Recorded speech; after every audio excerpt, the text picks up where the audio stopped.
প্রকৃতির সর্বশ্রেষ্ঠ রচনা।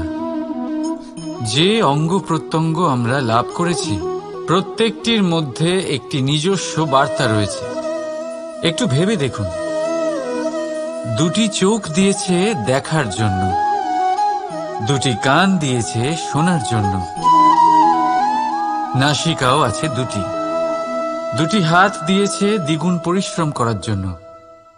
কিন্তু জীব শুধুমাত্র একটি, তার উপরেও তীক্ষ্ণ বলিষ্ঠ দাঁত দিয়েছে তার রক্ষার জন্য। কখনো ভেবে দেখেছেন কেন?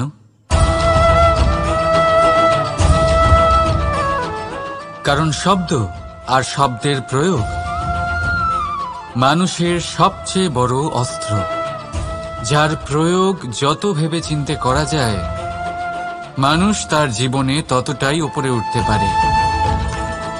তাহলে মনে রাখুন, দেখুন, শুনুন আর বুঝুন বেশি, বলুন কম।